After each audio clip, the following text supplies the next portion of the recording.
Hello नमस्कार जय हिंद दोस्तों, शिवांश स्टडी के यूट्यूब चैनल पर आपका एक बार फिर से बहुत बहुत स्वागत है।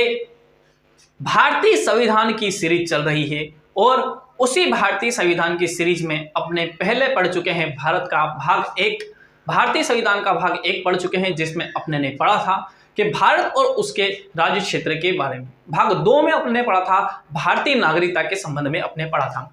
आज से हम स्टार्ट करने वाले हैं भारत की कॉन्स्टिट्यूशन की रीढ़ कहे जाने वाले भारतीय फंडामेंटल राइट्स को स्टार्ट कर रहे हैं, मौलिक अधिकार को शुरुआत कर रहे हैं। ठीक है, चल तो शुरुआत करते हैं आज के सेशन से फंडामेंटल राइट यानी कि मौलिक अधिकारों से अपने शुरुआत कर रहे हैं। तो फंडामेंटल राइट क्या होता है? फंडामेंटल राइट ये होते हैं, मौलिक अधिकार वे होते हैं जो किसी भी व्यक्ति के लिए, जैसे आप हो, मैं हो, और कोई भी हो, किसी भी देश में रह रहे हो, उनके बौद्धिक, भौतिक और आध्यात्मिक विकास के लिए आवश्यक होता है।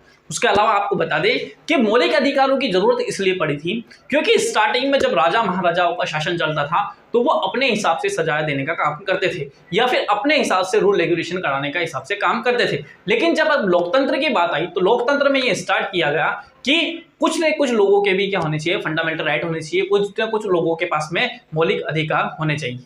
वहीं से शुरुआत हुई और सबसे पहले इसको आपके फ्रांस के द्वारा लागू किया गया, फिर अमेरिका के द्वारा लागू किया। फ्रांस आपके जो अमेरिका का संविधान है उसमें सबसे पहले इसको ऐड किया गया और वहीं से मौलिक अधिकारों की शुरुआत होती है। और भारत का जो संविधान है उस भारत के संविधान में भी मौलिक अधिकारों को यूएसए के संविधान यानी अमेरिका के संविधान से लिया गया है। ठीक है, इसकी विशेषताओं के बारे में अपने जब बात करेंगे, जब पूरे मौलिक अधिकारों को पढ़ लेंगे उसके बाद में इसकी विशेषता की बात करेंगे। जब तक अपने को पता नहीं होगा कि मौलिक अधिकार क्या होते हैं तो उसकी विशेषता जानकर क्या करेंगे अपने। तो देखते हैं, स्टार्ट करते हैं मौलिक अधिकारों के बारे में। तो आपको बता दें कि भारतीय संविधान का भाग 3 जो है आर्टिकल 12 से लेकर आर्टिकल 35 तक जो है वो आपके मौलिक अधिकारों के बारे में वर्णन करता है।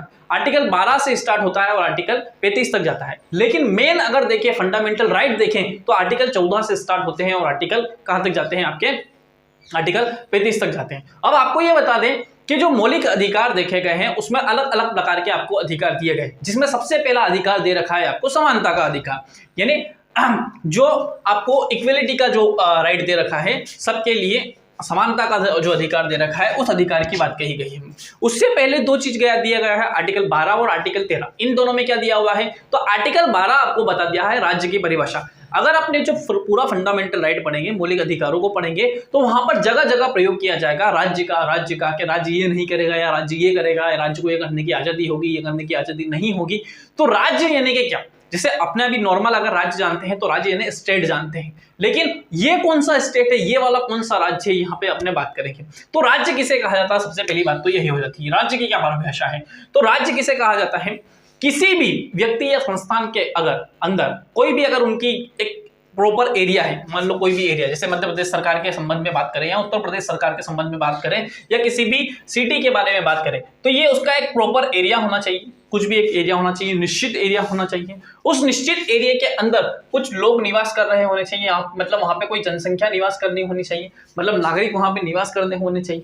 ठीक है, फिर इन नागरिकों के ऊपर एक शासन करने वाला व्यक्ति होना चाहिए, मतलब एक शासन करने वाली संस्था होनी चाहिए, कोई सी भी एक शासन करने वाली संस्था होनी चाहिए। और ये जो संस्था है, ये जो शासन करने वाली जो संस्था है, ये संस्था क्या होनी चाहिए? संप्रभु होनी चाहिए। क्या होनी चाहिए? संप्रभु होनी चाहिए। मतलब ये स्वयं की प्रभु, अगर इसका संधि विच्छेद करेंगे अपने तो संप्रभु का अर्थ क्या हो जाएगा? स्वयं का प्रभु हो जो, मतलब जो स्वयं का प्रभु होगा, मतलब मैं मेरा प्रभु हूं, मेरी इच्छा होगी तो वीडियो बनाऊंगा, नहीं तो नहीं बनाऊंगा। ठीक है, उसी प्रकार से आपकी इच्छा आप देखोगे, नहीं तो नहीं देखोगे, मतलब आप क्या हो? अपने प्रभु, आपकी इच्छा होगी वो करें। उसी प्रकार से जो सरकार होगी उसके वो भी क्या होगी? संप्रभुता होगी। इंटरनल और एक्सटर्नल, मतलब आंतरिक और बाह्य दोनों रूप से क्या होगी? वो स्वतंत्र होगी अपने जो निर्णय है उन निर्णयों को लेने के लिए। तो वो क्या हो जाएगा? राज्य। मतलब कितनी चीजें बताई मैंने कि 4 चीजें होना चाहिए किसी भी को भी राज्य कहलाने के लिए। क्या होना चाहिए? सबसे पहले आपका एक एरिया होना चाहिए, मतलब एक क्षेत्र होना चाहिए, उस क्षेत्र में कोई लोग निवास कर रहे होने चाहिए, उस निवास करने वाले व्यक्ति के ऊपर कोई सरकार होनी चाहिए और वो सरकार क्या होनी चाहिए? संप्रभु होनी चाहिए। क्षेत्र, जनसंख्या, सरकार और सरकार की संप्रभुता, ये अगर चारों चीज है तो वहां पे क्या हो जाएगी? उनको बोल देंगे राज्य बोल दिया जाएगा। अब बताइए सर के राज्य कौन कौन है अपने यहाँ पे? तो एक डीएम से लेके एक प्राइम मिनिस्टर तक अपने आप में राज्य है। ठीक है। जैसे जो जिला का अधिकारी होता है, जिला का शासक कौन होता है? आपका कलेक्टर होता है, या डीएम बोलते हैं जिसको। ये डीएम के अंदर पॉपुलेशन है, मतलब जनता है, जनता के ऊपर वो शासन कर रहा है और शासन करने के लिए संप्रभु है, ठीक है। उसी प्रकार से एक राज्य देखें तो राज्य में क्या है, एक पूरा राज्य का क्षेत्र, जैसे मध्य प्रदेश का पूरा एक क्षेत्र है, क्षेत्र में क्या है, जनसंख्या है, जनसंख्या यानी नागरिक है, नागरिक के ऊपर राज करने वाला सीएम है और उसका पूरा मंत्रिमंडल है, राज्यपाल है। तो पूरा क्या है आपका पूरा क्या है, सरकार है। सरकार क्या है, सरकार संप्रभु है। सरकार क्या है, संप्रभु, मतलब कोई भी निर्णय लेने में क्या है, स्वतंत्र है। उसी प्रकार से ये पूरा देश अपना, पूरा देश एक भारत के ऊपर संसद देख ले, संसद को देखें, या फिर अपने प्रधानमंत्री को देखें, प्रधानमंत्री स्वतंत्र है किसी भी निश्चय को लेने में ना लेने, ठीक है। तो इसी प्रकार से क्या हो जाएगा, जो चीज, जैसे जहां पर एक कलेक्टर से लेके एक प्राइम मिनिस्टर अपने आप में संसद है, एक संसद से लेके एक नीचे की नगर निगम तक अपने आप में क्या है, एक प्रकार का राज्य है। तो इसमें क्या क्या मान लिया जाएगा, एक तो संसद, अगर केंद्र में देखें, पूरे देश के तौर पे देखें तो संसद अपने आप में एक राज्य है, उसका मंत्रिमंडल अपने आप में एक राज्य है। फिर राज्य में के तौर पे देखें तो प्रदेश अपने आप में एक राज्य है, प्रदेश को संचालित करने वाली विधानसभा है, जो विधानमंडल है वो अपने आप में राज्य है। और उसके आगे अगर अपने देखें तो सीएम और उसका मंत्रिमंडल भी अपने आप में एक राज्य है। नीचे स्टेट लेवल पे, मतलब बिल्कुल डिस्ट्रिक्ट लेवल पे देखें तो डिस्ट्रिक्ट लेवल पे कौन होता है, डिस्ट्रिक्ट लेवल पे कौन होता है, आपका विधायक होता है, महापौर होता है, वो अपने आप में एक राज्य है, ठीक है। उसके अलावा क्या है, तो नगर निगम है, नगर निगम अपने आप में क्या है, नगर पालिका है, नगर निगम है, नगर परिषद है, ये क्या है, अपने आप में एक राज्य है। आई होप आपको ये समझ में आ गया होगा राज्य किसे कहा जाता है, ठीक है। अगला पॉइंट में चलते हैं, फंडामेंटल राइट। आर्टिकल 13 क्या बोलता है? आर्टिकल 13 ये बोलता है कि ये जो फंडामेंटल राइट है, आर्टिकल 12 से लेके 35 तक जो फंडामेंटल राइट दिए हैं आपको, जो भारतीय संविधान ने फंडामेंटल राइट दिए हैं, इन फंडामेंटल राइट को अल्पीकरण करने के संबंध में बात करता है। मतलब ये मौलिक अधिकारों का अल्पीकरण नहीं किया जा सकता है किसी भी परिस्थिति में, ठीक है। कि क्या नहीं किया जा सकता है, फंडामेंटल राइट के अल्पीकरण के संबंध में प्रावधान करता है। मतलब ये जो मैंने राज्य बताए हैं आपको, ये जो मैंने राज्य बताए हैं, ठीक है, एक राज्य क्या है, एक राज्य कानून को बनाने वाला है, एक राज्य कानून को लागू करने वाला है, ठीक है। तो जो ये राज्य बताए हैं, जैसे संसद, या फिर दो तरह की विधि होती है, देखो, एक होती है स्थायी विधि, एक होती है अस्थायी विधि। तो दो तरह की विधि में एक होगी केंद्र सरकार बनाएगी तो संसद के माध्यम से बनाएगी, राज्य सरकार बनाएगी तो क्या करेगी, आपके राज्य सरकार जब विधि बनाएगी तो वो विधि बनाएगी आपके राज्य विधानमंडल के माध्यम से बनाएगी ये विधि, ठीक है। अब राज्य क्या नहीं करेगा, ऐसी कोई भी विधि नहीं बनाएगा, ऐसा कोई भी कानून नहीं बनाएगा जिससे क्या हो, आपका मौलिक अधिकारों का अल्पीकरण होता हो। जैसे राज्य बोल दे कि आपको कल से इंटरनेट चलाना बंद, तो नहीं, ये नहीं हो सकता है, सामान्य परिस्थितियों में ये नहीं हो सकता। हालांकि दंगा वगैरह हो जाता है तो वो असामान्य परिस्थितियां होती है, लेकिन सामान्य परिस्थितियों में नहीं होता। मतलब इंटरनेट चलाने का जो अधिकार है वो भी आपका चलाने का अधिकार है। अब उस अधिकार को समाप्त किया जा सकता है, कम किया जा सकता है, क्या नहीं किया जा सकता है? कौन से आर्टिकल के तहत? आर्टिकल 13 के तहत। आर्टिकल 13 के तहत ही ये आपको अधिकार है कि क्या आप एक जगह से दूसरी जगह घूमने चले जाओ, ठीक है, आपका अधिकार है, ठीक है। उसको कम कर दें, बंद कर दें, कोरोना में बंद कर दिया था, वो असामान्य परिस्थितियां थी इसलिए बंद कर दिया था। लेकिन सामान्य परिस्थितियों में आपको बोल देगा क्या, आपको रतलाम से या इंदौर से या दिल्ली से या बॉम्बे से या कहीं से भी आपको किसी दूसरे क्षेत्र में नहीं जा सकते हैं, तो जा सकते हैं भाई, ऐसे क्या कर सकते हैं, जा सकते हैं, कहीं से भी क्या कर सकते हैं, आप जा सकते हैं। तो फंडामेंटल राइट के अल्पीकरण के संबंध में प्रावधान करता है स्थायी और अस्थायी। संसद द्वारा बनाई गई विधि स्थायी होती है, राज्य विधानमंडल द्वारा बनाई गई विधि स्थायी होती है, आपकी नगर निगम निकायों द्वारा बनाई गई विधि क्या होती है, स्थायी होती है। अस्थायी विधियां कौन सी होती है, तो अस्थायी विधियां मतलब राष्ट्रपति कोई अध्यादेश जारी कर दे तो अस्थायी विधि समाप्त हो जाएगी 6 महीने बाद, अगर उसको कानून नहीं बनाया गया तो। राज्यपाल कोई अध्यादेश जारी कर दे, ठीक है, राज्यपाल अध्यादेश जारी किया, अगर वो कानून नहीं बन पाया तो वो भी क्या हो जाएगा, थोड़े से समय में समाप्त हो जाएगा। सरकार के द्वारा कोई आदेश या निर्देश दिया गया है ऐसा जो मौलिक अधिकारों को अल्पीकरण करता है, तो वो भी क्या है, आपकी अस्थायी विधि है। ऐसी कोई रूढ़ी है, ऐसी कोई प्रथा है, वो भी क्या है, अस्थायी विधि है। अगर कोई रूढ़ी या कोई प्रथा भी मौलिक अधिकारों का अल्पीकरण कर रही है तो वो भी क्या हो जाएगी, आपकी क्या हो जाएगा, अयोग्य हो जाएगा। क्या कर देगी सुप्रीम कोर्ट, इसे क्या कर देगी, इनवैलिड ठहरा देगी, अवैध ठहरा देगी। ऐसी कोई भी विधि बनाएगी तो सुप्रीम कोर्ट उसे इनवैलिड ठहरा देगा, ठीक है। ये समझ में आ गया होगा, आई होप आपको अच्छे से। कुल मिला के छोटा सा पॉइंट यह याद रखना है कि फंडामेंटल राइट को कम नहीं कर सकते, मौलिक अधिकारों को कम नहीं कर सकते हैं, ठीक है। अगर कम करते हैं तो सुप्रीम कोर्ट के खिलाफ, सुप्रीम कोर्ट के पास जाया जा सकता है और उन मौलिक अधिकारों को वापस से प्राप्त किया जा सकता है।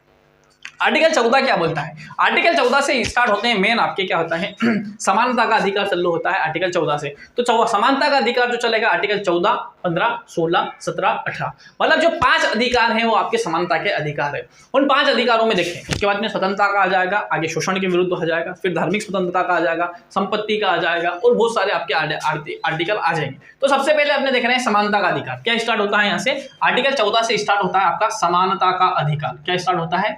समानता का अधिकार। समानता का अधिकार स्टार्ट होता है यहाँ से। इक्विलिटी बिफोर लॉ, मतलब समानता का अधिकार। किस प्रकार की समानता का अधिकार? तो यहाँ पे पहले ही बोल दिया है, विधि के समान समानता, विधि के समान समता, मतलब कोई भी कानून बनाया गया है भाई, कोई सा भी कानून बनाया गया भारत सरकार के द्वारा, राज्य सरकार के द्वारा, स्थानीय सरकारों के द्वारा, कोई सा भी कानून बनाया गया है, उस कानून के समक्ष सभी समान होंगे। आप, मैं, प्रधानमंत्री, मुख्यमंत्री, राष्ट्रपति सभी समान होंगे, लेकिन उनके कुछ अपवाद भी नीचे हैं, लेकिन क्या होंगे? समान होंगे। जैसे कैसा समान होंगे कि विधि सभी के लिए समान होगी, मतलब जो विधि बनाई गई है, विधि का अर्थ होता है यहाँ पे कुल मिला के कानून, जो भी लॉ बनाया गया है वो लॉ सभी के लिए समान होगा। ठीक है। दूसरी बात क्या बोलता है कि विशेषाधिकारियों की अनुपस्थिति। क्या बोलता है? विशेषाधिकारियों की अनुपस्थिति, मतलब किसी विशेष व्यक्ति के संबंध में कुछ विशेष अधिकार नहीं होंगे, चाहे कोई सा भी व्यक्ति हो। ठीक है। और तीसरा क्या बोलता है पॉइंट? विधि से ऊपर कोई नहीं होगा, मतलब चाहे कोई उच्च वर्ग का हो, चाहे कोई निम्न वर्ग का हो, चाहे कोई अमीर हो, चाहे कोई गरीब हो, चाहे कोई अधिकारी हो, चाहे कोई गैर अधिकारी हो, तीनों जो होंगे, कोई भी व्यक्ति विधि के ऊपर नहीं होगा, विधि के नीचे ही होंगे। विधियों के क्या हो जाएगा? विधि से ऊपर कोई भी व्यक्ति नहीं होगा, मतलब लॉ से ऊपर कोई भी व्यक्ति नहीं होगा। आपने देखा होगा कि शाहरुख खान के लड़के को भी जेल में रह के आना पड़ा था। ठीक है, आना पड़ा था कि नहीं आना पड़ा था? ठीक है, बहुत सारे नेता, बड़े बड़े नेता रहते हैं, उनको भी कभी न कभी जेल में जाना पड़ता है, आपने देखा ही होगा। ठीक है, अच्छे नेता गए हैं, जैसे आसाराम बापू तक जेल में चले गए। क्यों नहीं चले गए हैं? क्योंकि विधि क्या है? सबसे ऊपर है, विधि से ऊपर कोई नहीं है, इसको आप ध्यान रखेंगे। ठीक है, चलिए, तो 3 पॉइंट है, विधि सबके लिए समान है, विशेषाधिकारी को अनुपस्थिति है, विधि से ऊपर कोई नहीं है, विधि के समक्ष समता का ये बात है, विधि सबके लिए समान है, लॉ सबके लिए इक्वल है। ठीक है, उसके अलावा क्या करते हैं कि इसमें 2 पॉइंट लिए गए हैं, विधि के समान समता और विधियों का समान संरक्षण। विधियों का समान संरक्षण, तो विधि सबके लिए समान है। और इस वाले जो पॉइंट को लिया गया है, ये लिया गया है आपके ब्रिटेन के संविधान से। कहां से लिया गया है दोस्तों? ये ब्रिटेन के संविधान से लिया गया है। मतलब जो ब्रिटेन के संविधान में भी ऐसा पॉइंट है कि विधि की समक्ष समता होगी सबके। ठीक है, अगला पॉइंट क्या बोलता है? अगला पॉइंट बोलता है विधियों का समान संरक्षण।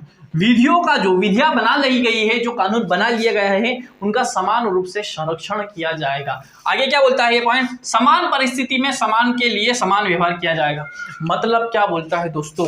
अगर समान परिस्थितियां है और समान व्यक्ति है, समान रूप के व्यक्ति हैं, तो उन समान व्यक्तियों के साथ में समान क्या किया जाएगा? व्यवहार किया जाएगा। मतलब असमान परिस्थितियां है, असमान व्यक्ति है, तो असमान भी क्या कर सकते हैं? उनके साथ में व्यवहार कर सकते हैं। ये पॉइंट ये बोलता है कि समान परिस्थितियों में समान के साथ समान व्यवहार किया जाएगा। मतलब ये हो जाता है कि असमान परिस्थितियों में असमान व्यक्तियों के साथ में असमान व्यवहार भी किया जा सकता है। ये बात आपको ध्यान रखने योग्य है। अगर ये पूरा याद नहीं होता है, आपको केवल इतना याद रखना है। आर्टिकल 14 क्या बोलता है?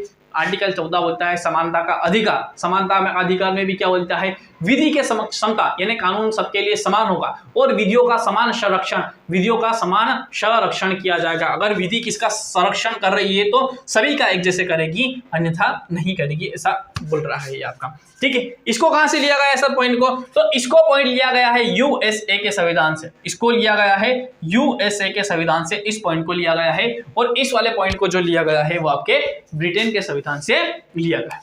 ठीक है, अब इसके कुछ अपवाद है साहब। अपवाद क्या होता है? अपवाद ये नहीं होता है कि कोई भी नियम बना दिया आपने ने, क्या बोल दिया है? कोई भी नियम बना दिया, जैसे घर में बोल दिया कि आज से कोई भी चाय नहीं पिएगा, लेकिन मम्मी के लिए या पापा के लिए चाय बनेगी रोज। मम्मी पापा के आज से सभी बच्चों के लिए चाय बन, मतलब सभी के लिए बन चाय, लेकिन अपवाद लगा जाए कि नोट किसके लिए बंद नहीं है? तो मम्मी पापा तो चाय पियेंगे साहब, भले बच्चों के लिए बंद चाय है, चाय बंद बच्चों के लिए। तो उसी प्रकार से ये नियम तो बना दिए, लेकिन क्या बोल दिया कि ये किनके लिए लागू नहीं होगा? तो इन फलाने व्यक्तियों के लिए लागू नहीं होगा। किसके लिए लागू नहीं होगा? तो आर्टिकल 361 के तहत जो भारत के राष्ट्रपति हैं और भारत के जो राज्यपाल हैं, सभी राज्यों के जो राज्यपाल हैं, उनके खिलाफ उनके कार्यकाल के दौरान उनके द्वारा किए गए कार्यों के लिए वो किसी भी न्यायालय में जवाबदेह नहीं होंगे दोस्तों। कैसा नहीं होंगे? मतलब राष्ट्रपति और आपका जो राज्यपाल होते हैं वो प्रधानमंत्री या उसके मंत्रिपरिषद के कहने पे काम करेंगे, और जो राज्यपाल होगा, जो सीएम होगा, और सीएम की मंत्रिपरिषद जो होगी उसके कहने पे काम करेंगे। ठीक है, तो जैसे क्या होता है कि घर में पापा मम्मी होते हैं, तो जैसे जैसे मम्मी बोलती है वैसे वैसे पापा कर देते हैं। तो पापा तो अपनी इच्छा से कर नहीं रहे हैं, कौन करवा रहा है? मम्मी। कौन करवा रही है? मम्मी। तो जो भी सजा मिलनी चाहिए, अगर कुछ पापा गलत कर देते तो किसको मिलनी चाहिए? मम्मी को। ठीक है, हालांकि ऐसा मम्मी कभी करती नहीं है, लेकिन किसको सजा मिलनी चाहिए? मम्मी को मिलनी चाहिए। ठीक है, हस्बैंड वाइफ का ले लो, तो जो हस्बैंड करता है वो हमेशा किसके कहने पर करता है? वाइफ के कहने पर। तो कभी कुछ गलत कह देती है और वाइफ हस्बैंड कर देता है, तो क्या करना चाहिए? सजा किसको मिलनी चाहिए? वाइफ को मिलनी चाहिए। खाली हस्बैंड तो उसको कर रहा है। उसी प्रकार से राष्ट्रपति और प्रधानमंत्री और उसका मंत्रिपरिषद है। प्रधानमंत्री और उसका मंत्रिपरिषद वाइफ है, और हस्बैंड कौन है? आपका प्रेसिडेंट है। तो प्रेसिडेंट को कौन कह रही है? ये वाइफ। प्रधानमंत्री और उसका मंत्रिपरिषद, ये वाइफ कह रही है कि तू ऐसा ऐसा कर। ठीक है, तो वो ऐसा ऐसा कर रहा है। कौन? प्रेसिडेंट कर रहा है, मतलब हस्बैंड कर रहा है। तो वो उसके लिए सजा लेने के लिए योग्य नहीं है, सजा के लिए बाध्य नहीं है। किसको दी जाएगी सजा? इनको दी जाएगी, प्रधानमंत्री और उसके मंत्रिमंडल को दी जाएगी, उसको नहीं दी जाएगी। मतलब राष्ट्रपति और राज्यपाल अगर अपने कार्यकाल के दौरान कोई भी कार्य करते हैं तो उन कार्यों के लिए वो किसी भी न्यायालय में जवाबदेह नहीं होंगे। पहला पॉइंट ये बोलता है। दूसरा पॉइंट ये बोलता है दोस्तों कि राष्ट्रपति और राज्यपाल के खिलाफ उनके कार्यकाल के दौरान किसी भी प्रकार का कोई भी मुकदमा नहीं चलाया जाएगा। क्यों नहीं चलाया जाएगा?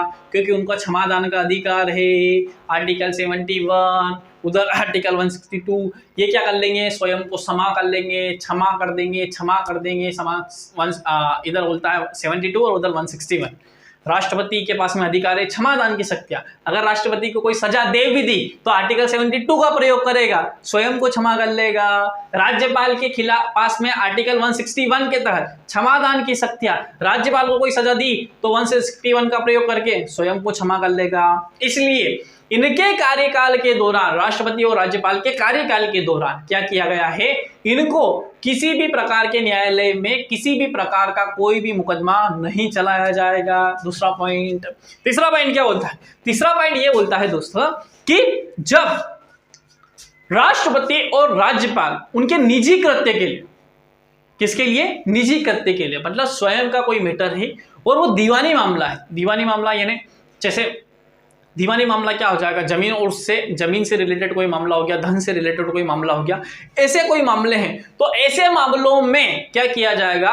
क्या किया जाएगा? राष्ट्रपति के ऊपर या राज्यपाल के ऊपर कोई कार्रवाई स्टार्ट की जाती है तो 2 माह पहले उन्हें सूचना देनी पड़ेगी राष्ट्रपति और राज्यपाल को। उसके बाद ही क्या किया जाएगा? उनके खिलाफ कार्रवाई स्टार्ट की जाएगी। ठीक है, ये समझ में आया होगा। उसके अलावा आर्टिकल 104 ये बोलता है, आर्टिकल 104 ये बोलता है कि जो संसद के सदस्य हैं, संसद के सदस्य और संसद की समितियों में भाग लेने वाले जो भी सदस्य हैं, अगर वो कोई उस संसद में कुछ मत देते हैं या अपना कोई वोट डालते हैं तो उनके खिलाफ किसी भी प्रकार की कोई कार्रवाई नहीं की जाएगी। ठीक है। इसी प्रकार से राज्य विधानमंडल वाले क्या बोलते हैं कि राज्य विधानमंडल के सदस्य और राज्य विधानमंडल की समिति के कोई सदस्य अगर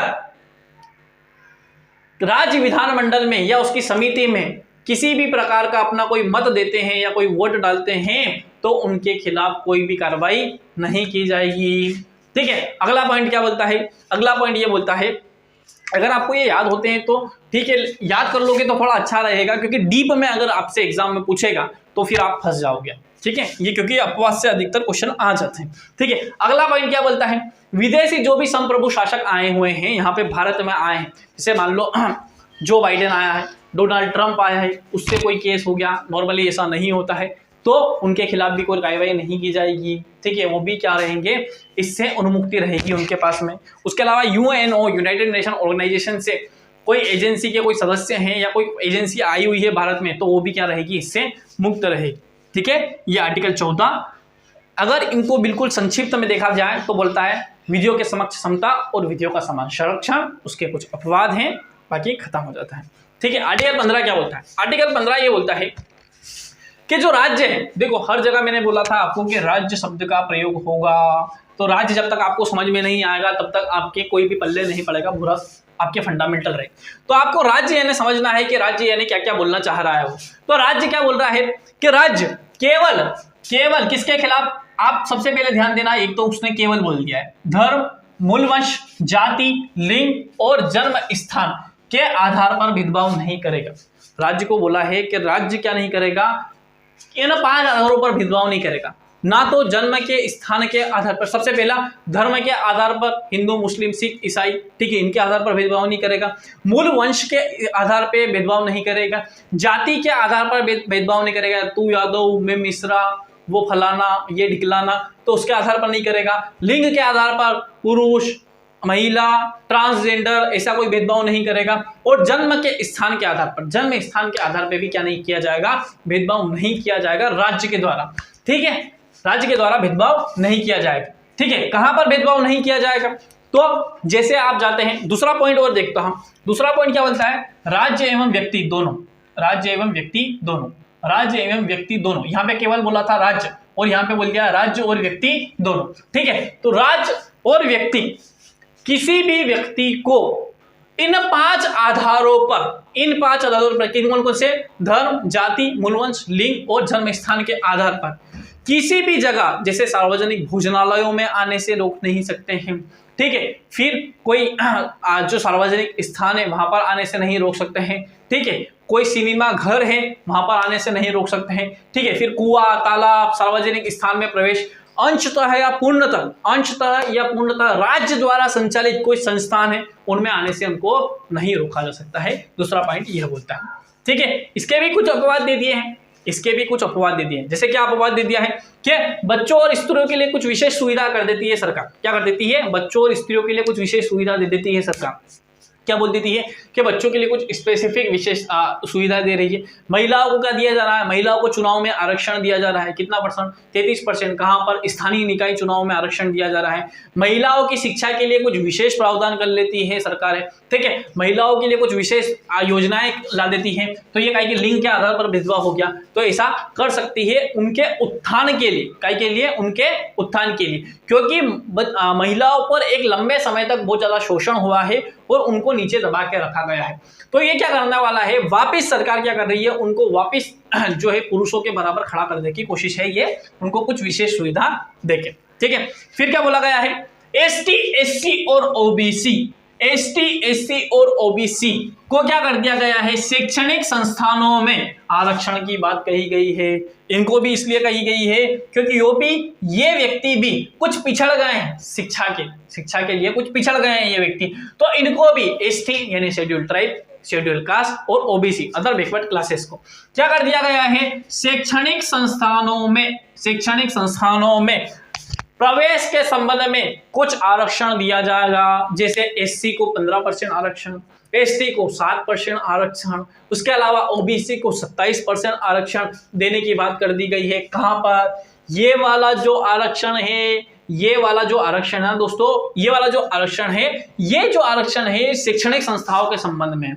और जो नौकरी में आरक्षण है, वो नौकरी में आरक्षण आपका आएगा आर्टिकल 16 में नौकरी में आरक्षण आएगा, आर्टिकल 15 में शैक्षणिक संस्थाओं में आरक्षण आता है, ठीक है। उसके अलावा ओबीसी का ये आरक्षण कब जोड़ा गया, तो ये ओबीसी का आरक्षण जोड़ा गया 2005 में 93 कॉन्स्टिट्यूशन अमेंडमेंट किया गया और इसके तहत क्या कर दिया गया, 27% आरक्षण दे दिया गया ओबीसी वर्ग को। इसी तरह ईडब्ल्यूएस वर्ग को यानी इकोनॉमिकल वीकर सेक्शन, जो सवर्ण है यानी जो जनरल कैटेगरी के हैं, आर्थिक रूप से जो कमजोर व्यक्ति हैं, उन व्यक्तियों को स्पेशल 10% आरक्षण देने की बात कही गई है आर्टिकल 103वां संविधान संशोधन 2019 के द्वारा, ठीक है।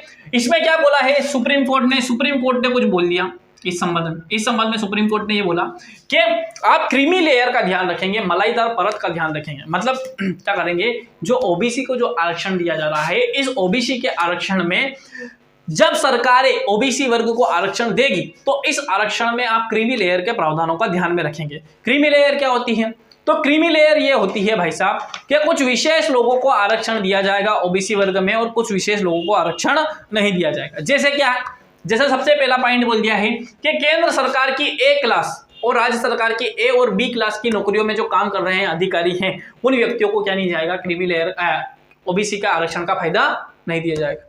जो व्यक्ति संवैधानिक संस्थानों पर स्थापित है, जैसे राष्ट्रपति उनके बच्चे, राज्यपाल उनके बच्चे, प्रधानमंत्री मंत्रिमंडल उसके बच्चे, संवैधानिक पद है।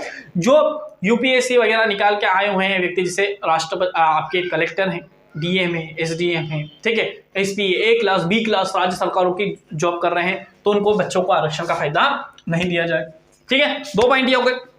ठीक है, तीसरा पॉइंट क्या बोलता है, सेना में कर्नल की रैंक का जो व्यक्ति है और उससे ऊपर की रैंक का जो व्यक्ति है और समकक्ष जो भी सेवाएं, जैसे एयरफोर्स है और आपकी जो आपकी है आपकी वायुसेना और जल सेना में भी सेना में कर्नल और कर्नल के समक्ष वायुसेना में और कर्नल के समक्ष ही जल सेना में जो पद हैं और उनसे ऊपर के जो पद हैं उनको भी आरक्षण का फायदा नहीं दिया जाएगा। ठीक है, शहरी क्षेत्र में जिन व्यक्तियों के पास में एक निश्चित क्षेत्र से ज्यादा बड़ा घर है उनको आरक्षण का फायदा नहीं दिया जाएगा। उसके अलावा ग्रामीण क्षेत्रों में जो भी व्यक्ति रह रहे हैं उन ग्रामीण क्षेत्रों के अंतर्गत जिसके पास में एक निश्चित क्षेत्र से ज्यादा जगह है, कृषि भूमि है, उसको भी क्या नहीं दिया जाएगा, आरक्षण का फायदा नहीं दिया जाएगा। ठीक है, उसके अलावा क्या बोलता है कि कुछ ऐसे व्यक्ति हैं जो पेशेवर व्यक्ति हैं, जैसे इंजीनियर है, डॉक्टर है, वकील है, क्या बड़े बड़े इंजीनियर है, डॉक्टर है, वकील है, ठीक है, लेखक है, इनको भी क्या नहीं दिया जाएगा, आरक्षण का क्या नहीं दिया जाएगा, फायदा नहीं दिया जाएगा।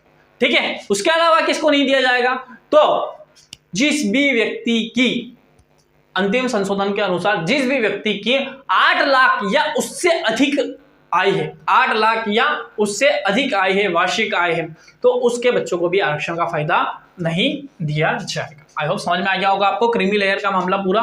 ठीक है, 5 से 8 पॉइंट है, अगर आपको ये बात याद होते हैं तो अच्छी बात है, और नहीं भी होते हैं तो ठीक है, वन डे एग्जाम में इतना ज्यादा नहीं है। लेकिन आजकल क्या है कि बिल्कुल खकोर के पूछने लग गया, मतलब निकालता है वो, क्या चल हट हट हट क्या निकाल, ये निकाल लेता हूँ, तो ऐसा बिल्कुल अंदर डीप में जाकर पूछने लग गया है, इसलिए आपको इतना डिटेल में बता दिया है। ठीक है, आर्टिकल 16 क्या बोलता है, आर्टिकल 16 बोलता है लोक नियोजन के संबंध में समता। लोक नियोजन यानी कि क्या, लोक नियोजन यानी वही जिसकी तैयारी आप लोग कर रहे हैं भाई साहब। किसकी तैयारी कर रहे हैं, सरकारी नौकरी की तैयारी कर रहे हैं आप, उसी सरकारी नौकरी के संबंध में बोलता है कि लोक नियोजन के संबंध में समता, मतलब कि सरकारी नौकरी का जब भी आएगा नोटिफिकेशन तो उसमें क्या रहेगी, समता रहेगी। तो सर एसटी को आरक्षण दे रहे हो आप, तो ओबीसी को आरक्षण, ईडब्ल्यूएस को आरक्षण और क्या ओबीसी को आरक्षण, सबको आरक्षण दे रहे हैं, तो ये क्या बोल दिया है, ये सारे अपवाद हैं। क्या है ये, अपवाद, ये सारे क्या हैं, अपवाद। ठीक है, देखो ये जो लोक नियोजन के संबंध में समता है, राज्य कभी भी किसी भी प्रकार की नौकरी निकालता है, मतलब राज्य यानी कौन सी, केंद्र सरकार, राज्य सरकार है, कोई सी भी सरकार नौकरियां निकालती है, तो उन नौकरियों के संबंध में इन 5 आधारों पर भेदभाव नहीं किया जाएगा। मतलब किसके आधार पर, धर्म के आधार पर, मूल वंश के आधार पर, जाति के आधार पर, लिंग के आधार पर और जन्म स्थान के आधार पर भेदभाव नहीं किया जा सकता है। हालांकि क्या कर सकता है, जो राज्य है वो राज्य उसके लिए कुछ स्पेसिफिक योग्यताएं निर्धारित कर सकता है। जैसे आपको डॉक्टर बनना है तो आपको एमबीबीएस करना पड़ेगा, जैसे आपको इंजीनियर बनना है तो आपको बीई करना पड़ेगा, जैसे आपको अकाउंट के एक्सपर्ट बनना है तो आपको सीए करना पड़ेगा। ठीक है, अलग अलग प्रकार की क्या कर सकता है, राज्य योग्यताएं निर्धारित कर सकता है। ठीक है, आपको कलेक्टर बनना है तो आपको यूपीएससी के थ्रू आपको एग्जाम निकालनी पड़ेगी। ठीक है, आपको डिप्टी कलेक्टर या कुछ बनना है तो आपको पीएससी के थ्रू, स्टेट पीएससी के थ्रू आपको क्या करनी पड़ेगी, आपको एग्जाम निकालना पड़ेगी। तो ये राज्य क्या कर रहा है, इन योग्यताओं के ऊपर खड़े उतर रहे हो आप, तो आप क्या कर सकते हो, वो जॉब ले सकते हो। ठीक है, फिर आपको एग्जाम देना पड़ती है, आपको तैयारी करना पड़ती है, फिर तैयारी करने के बाद आप एग्जाम देते हो, निकालते हो। लेकिन ये जो आरक्षण दिया जा रहा है, इस आरक्षण को अपवाद के स्वरूप ग्रहण कर लिया गया है, इस आरक्षण को अपवाद के स्वरूप ग्रहण कर लिया गया है। एसटी, एससी, ओबीसी, ईडब्ल्यूएस वर्ग को आरक्षण दिया गया है, वो आरक्षण को अपवाद के स्वरूप ग्रहण कर लिया गया है। एक पूरा वीडियो लगेगा आरक्षण के मामले में, है ना, तो वो एक अलग से वीडियो बनाएंगे जिसमें अपने इस वाले आरक्षण को और इस वाले आरक्षण, दोनों आरक्षण को आपको उसमें बता देंगे। ठीक है, कुछ नौकरियां ऐसी होती है जिसमें क्या कर देती है सरकार कि वहां पर रहना आवश्यक है आपको, तो ऐसी कुछ कंडीशंस लगा सकती है सरकार, अलग अलग प्रकार की कुछ कंडीशंस लगा सकती है सरकार। ठीक है, अगला क्या पॉइंट बोलता है आर्टिकल 17। आर्टिकल 17 क्या बोलता है? अस्पृश्यता का अंत। अस्पृश्यता का अंत क्या है भाई साहब?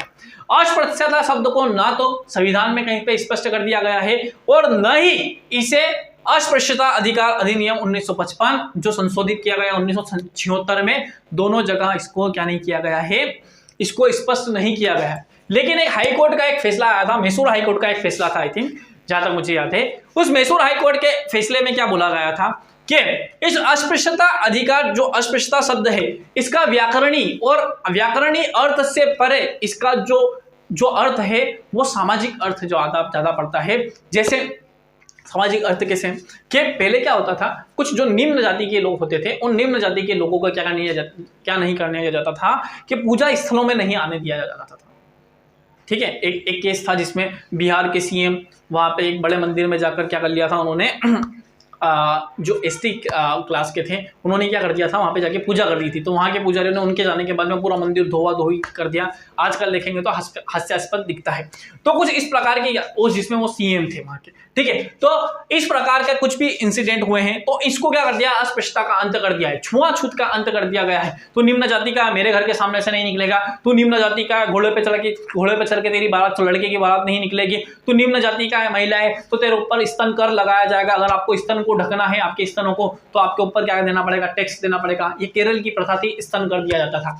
आपको आपके घर से किसी बड़े वर्ग के व्यक्ति के यहाँ से आप बाहर से निकल रहे हैं तो आपको पीछे कपड़ा लगा के जाना पड़ेगा, ताकि आपके जो चरणों के, जो आपके जो पाँवों के जो निशान है उससे वो भूमि क्या हो, मतलब फालतू की कुछ भी चीजें होती थी। तो इस प्रकार की कोई भी अस्पृश्यता करता है व्यक्ति आपके साथ में, तो उस अस्पृश्यता के तहत, किसके तहत वो दोषी होगा, अस्पृश्यता अधिकार अधिनियम 1955 जो कि संशोधित कर दिया गया है 1976 में इसको संशोधित कर दिया गया है। अगर इस प्रकार की कोई अस्पृश्यता करता है तो क्या होगा, विधि के विरुद्ध होगा भाई। ठीक है, अब इसमें क्या कर दिया गया है, इसमें कुछ मैसूर हाईकोर्ट कंफर्म है, सही है वो, ठीक है। तो इसमें क्या कर दिया गया है, इसमें कुछ नियम बना दिए गए हैं कि अगर इस प्रकार की, अगर आप अस्पृश्यता का अधिकार का उल्लंघन करते हैं, अस्पृश्यता संबंधी, छुआछूत संबंधी आप कुछ आपने कुछ इंसिडेंट कर दिया है, तो उस संबंध में आपको कुछ सजा का प्रावधान किया गया है। ठीक है, अगर आप पहली बार ऐसा जुर्म करते हैं, किसी व्यक्ति को मतलब जाति सूचक शब्द बोल देते हैं या फिर छुआछूत संबंधी उसका कुछ करते हैं, अपमान करते हैं, तो क्या किया जाएगा, पहली बार आपने अगर ऐसा करा है तो आपको 500 रुपए का दंड और 6 माह तक की सजा हो सकती है भाई साहब। ठीक है, उसके अलावा दूसरी बार करेंगे तो ये दंड और सजा बढ़ जाएगी, तीसरी बार करेंगे तो दंड और सजा बढ़ जाएगी। लेकिन इसका सबसे बड़ा नुकसान क्या है दोस्तों, इसका सबसे बड़ा नुकसान ये है कि अगर आप भविष्य में राजनेता बनना चाहते हैं, आप नेतागिरी में जाना चाहते हैं, आप राजनीति में जाना चाहते हैं, तो वहां पे आपके रास्ते बंद हो जाएंगे भाई साहब। कैसे बंद हो जाएंगे कि अगर किसी भी व्यक्ति को अस्पृश्यता संबंधी अधिकार अधिनियम से क्या कर दिया गया है, अस्पृश्यता अधिकार अधिनियम से क्या कर दिया गया है, एक बार भी उस व्यक्ति को सजा मिल गई है तो वो जीवन भर किसी भी प्रकार के चुनाव में नहीं लड़ सकता है, ना एमपी का, ना एमएलए का, ना मेयर का, ना किसी भी प्रकार का कोई भी चुनाव नहीं लड़ सकता है। ठीक है, तो अस्पृश्यता अधिकार अधिनियम इतना स्ट्रॉन्ग है। ठीक है, छुआछूत संबंधी को समाप्त करने के लिए लाया गया। उपाधियों का अंत, उपाधियों का अंत क्या होता है भाई साहब, उपाधियों का अंत क्या होता था। पुराने जमाने में आपने देखा होगा कि अलग अलग राजा क्या करते थे, उपाधियां धारण करते थे। जैसे क्या है, कुतुबुद्दीन ऐबक या इल्तुतमिश ने स्टार्ट की थी सुल्तान की उपाधि। मुगल बादशाह आए थे तो मुगल जैसे ही आता है तो अपने पीछे लग जाता है, उनकी उपाधि बादशाह बोल देते हैं। जैसे बाबर सबसे पहले बादशाह की उपाधि धारण करने वाला, अकबर वगैरह सब, ये सब क्या हो गए, बादशाह की उपाधि धारण की। ठीक है, उससे पहले देखेंगे तो मौर्य साम्राज्य में देखेंगे तो राजा महाराजा की उपाधि धारण की जाती थी। ठीक है, उसके बाद में बहुत सारे अलग अलग प्रकार के व्यक्ति आए हैं, उन्होंने अलग अलग प्रकार की उपाधियां धारण की है। ठीक है, फिर बाद में जब अंततः चल रहा था, जब लगभग अंग्रेज आ गए थे भारत में, तो अंग्रेजों ने क्या कहे थे, अपने जो चाटुकार रहते थे, जो अपने तोकने वाले रहते थे मतलब, ठीक है, तो उनके लिए क्या कर दिया गया था, उनके लिए कुछ उपाधियां दे दी थी, राय बहादुर, राय दुर्लभ, राजा साहब, राय साहब, ठीक है, रायचंद, ऐसी बड़ी बड़ी उपाधियां धारण देते थे उनको। ठीक है, तो उनको भी बड़ा खुश होते थे। तो भारत में जैसे ही संविधान लागू हुआ तो आर्टिकल 18 में बोला इन सारी उपाधियों का अंत, इन सारी उपाधियों का अंत। कोई राजा साहब नहीं, कोई महाराजा साहब नहीं, कोई राजा राय दुर्लभ नहीं, कोई रायचंद नहीं, हालांकि रायचंदों की कमी नहीं है भारत में। ठीक है, तो कोई किसी प्रकार का व्यक्ति नहीं होगा। तो यहां से स्टार्ट होता है आपका आर्टिकल उपाधियों का अंत से समझ में आता है आपको कि जितनी भी पुराने जमाने में उपाधियां दी जाती थी उन उपाधियों को समाप्त कर दिया गया है। दो तरह की उपाधियों को छोड़। कौन सी दो उपाधि? एक तो शिक्षा संबंधी उपाधि दे सकते हैं, जैसे आप डॉक्टरेट लगाते हैं, आगे आपने अच्छी खासी पढ़ाई की है तो फिर आपको आगे लगाने को मिल जाता है, डॉक्टरेट की उपाधि धारण कर लेते हैं। ठीक है, सेना के संबंधी उपाधि दे सकते हैं, सेना में कर्नल लगाते हैं, ब्रिगेडियर लगाते हैं, अलग अलग प्रकार की उपाधि फ्लाइट लेफ्टिनेंट लगाते हैं, अलग अलग प्रकार की क्या लगाते हैं, उपाधियां लगाते हैं। तो शिक्षा और सेना संबंधी उपाधियों को आप धारण कर सकते हैं। उसके अलावा किसी भी प्रकार की उपाधियां ना राज्य के द्वारा दी जाएगी, ना कोई व्यक्ति लगाएगा। अब सुनो, इसमें यह है कि अगर आपको किसी विदेश से भी कोई उपाधि दी जा रही है, मतलब मान लो कि आपको ब्रिटेन से कोई सम्मानित किया जा रहा है, या आपको नोबेल प्राइज से आपको क्या किया जा रहा है, सम्मानित किया जा रहा है, तो आपको क्या करना पड़ेगा? पहले भारत के राष्ट्रपति से अनुमति लेनी पड़ेगी कि मेरे को नोबेल के लिए नामित किया गया, मैं नोबेल लेने जाऊं कि नहीं जाऊं। ठीक है, इसी प्रकार कोई भी सरकार है, विदेशी सरकारें भी आपको क्या देती है, किसी भी प्रकार की उपाधि देती है तो उसको लेने से पहले राष्ट्रपति जी से पूछना पड़ेगा